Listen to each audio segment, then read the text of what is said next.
How can you be a beggar in the land of plenty? Who made you beggars in the land of plenty? Greetings, everyone, specifically the Moors, the indigenous people. This is Stay in the Light podcast. And right now, the inspiration I'm receiving is for those who will come here.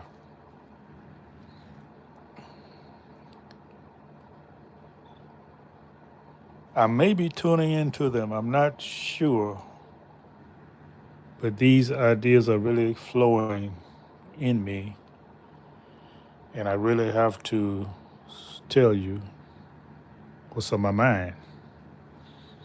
And it has to be, though, it has to be them, the Anunnaki, because, man, all this week I was having trouble sleeping. I was go to bed 3 or 4 o'clock, go to sleep. I was in bed,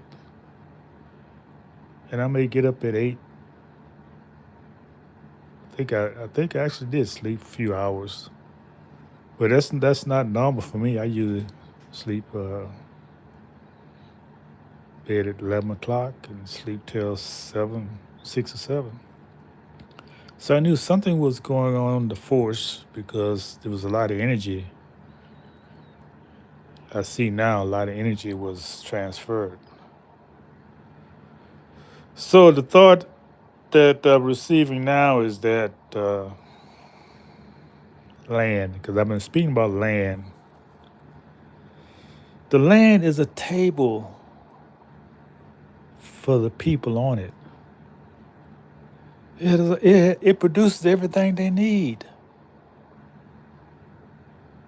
fruit from the trees, flesh from the livestock, medicine, healing, clothing. So people who have land,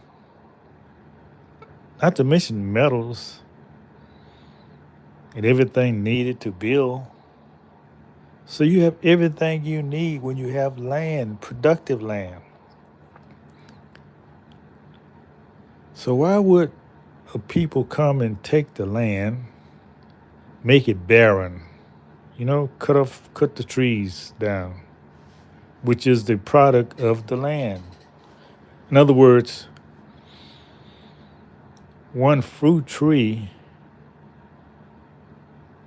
can feed a village. A fruit tree can feed a village.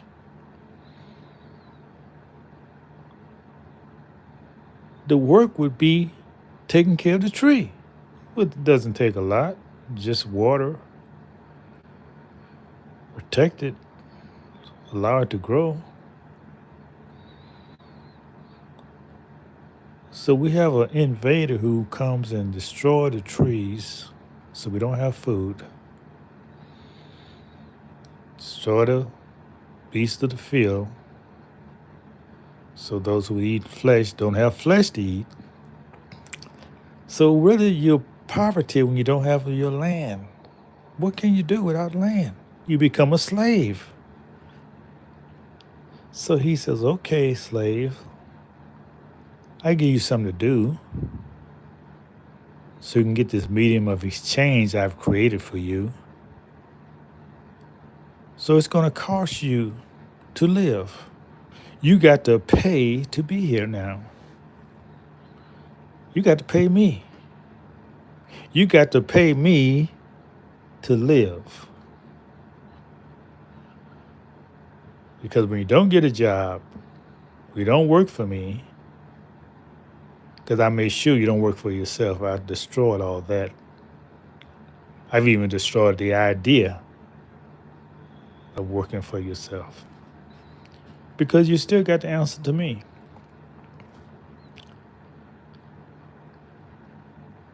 So what else can you do but be a slave to me? I even got my picture on the currency you use to remind you, this is mine. I own this. And you think you're free? Stop working for me, and I'll put you on the streets. And I would go and I'll make you homeless, which you're not. You just taking over my home. That remind me something I need to speak on. They're telling me this message right now. Actually, I thought about it earlier, but it's being brought to me right now. There was a homeless person in New York who was killed by a soldier. I guess I don't know the circumstances. I haven't investigated, but evidently the homeless person was causing a disturbance, and the onlooker, this soldier, what's his name, Nunez or something. He thought he would take control of the situation, so he put this homeless guy in a chokehold and took him out. So he was tried and found innocent. So what happened is that they had a Army and Navy football game the other day, and the president-elect invited him to be with his guests at the game. So there's a lot of controversy about why would you invite this man who killed one of us, who was unarmed. Why would you invite him to be a guest of yours? What message are you sending us? And I say people who think like that, they have very shallow thinking.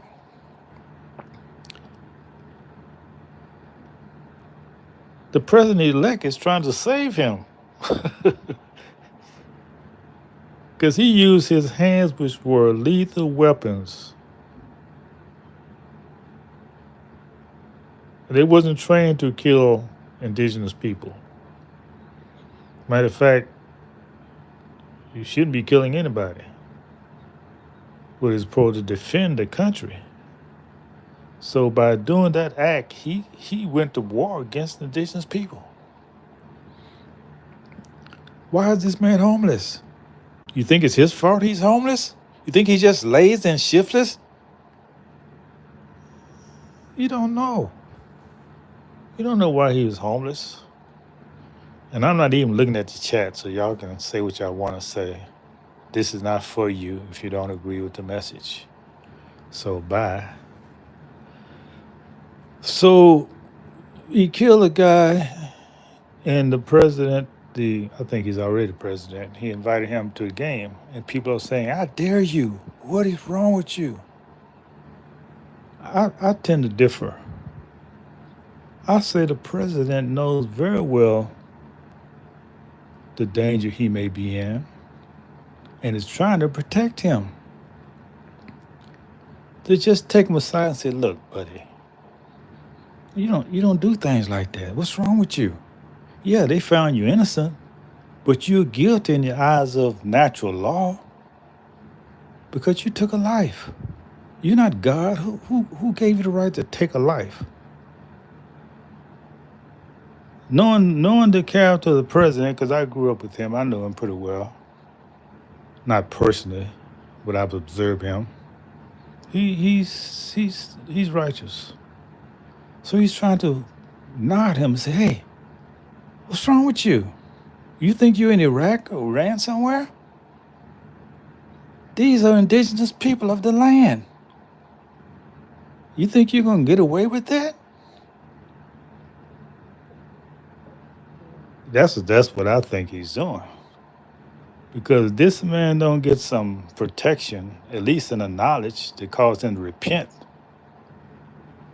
he's going to get a real awakening.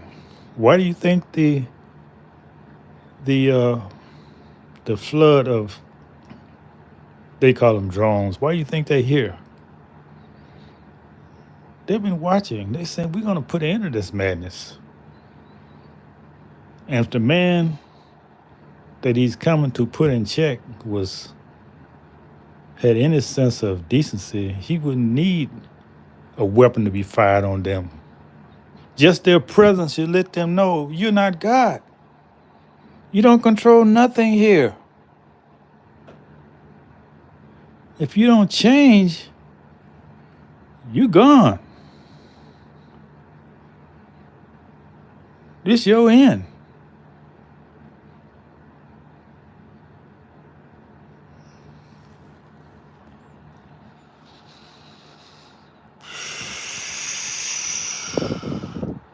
I'm doing great. How are you? How are you?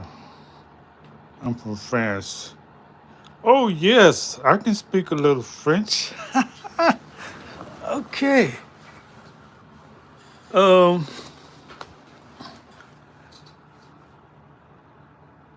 uh, would you write it, type it in French, and I'll respond.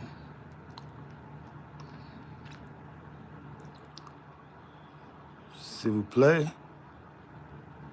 S'il vous plaît. Je suis. Euh, je suis travaillé indépendant. Je suis travaillé indépendant. Je vis en Texas, USA, des États-Unis.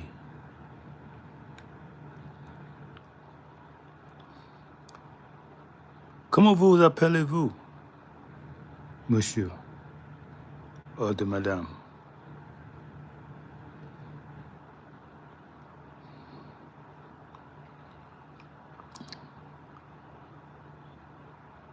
Je peux parler français avec moi?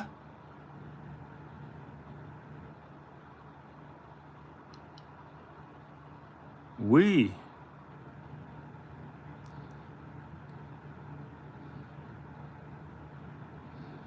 Super.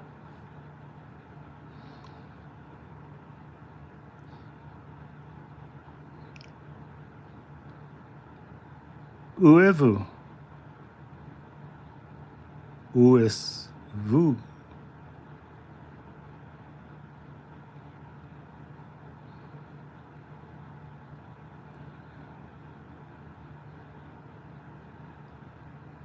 Il est ici? Il est ici?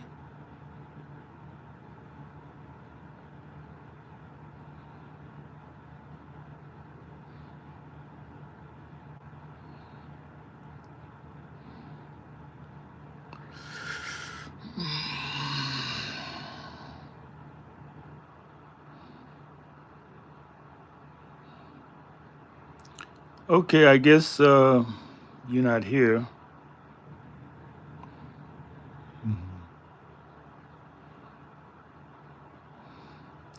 Yeah, this low vibration people, you're gonna see who have the last laugh because your murderous mindset is caught up with you now. The universe have heard you and watched you and said, okay, we're gonna see how bad you are. We're gonna see how tough you are. Bring out your weapons. And you see nobody can say a word. They have gone silent. Why? They know they cannot destroy these people. They have no weapons that can match theirs. So that's in doing the intelligent thing, it's just ignoring them. Telling the masses they're not here. But that mindset, I'm telling you, it's really self-destructing. See, because when you have hate in your heart, you're destroying yourself. No one has to say a word to you.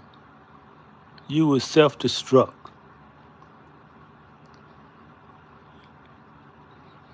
I don't think Jesus could help you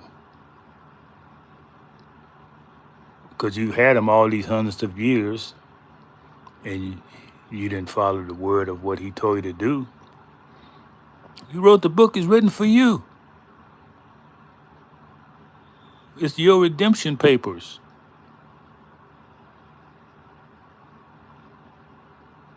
Not for the indigenous people. We don't need that. Our nature redeems us.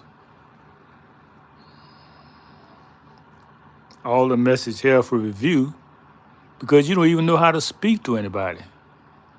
You're vibrating so low,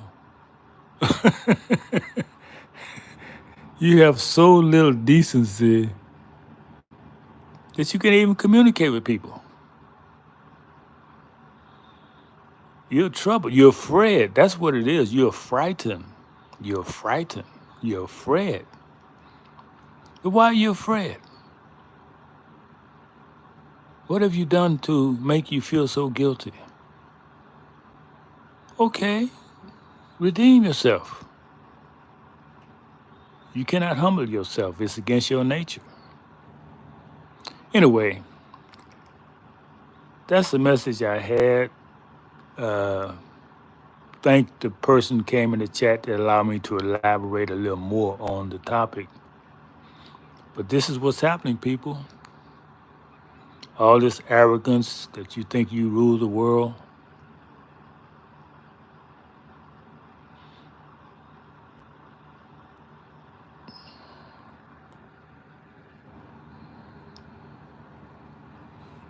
We'll see. Peace to the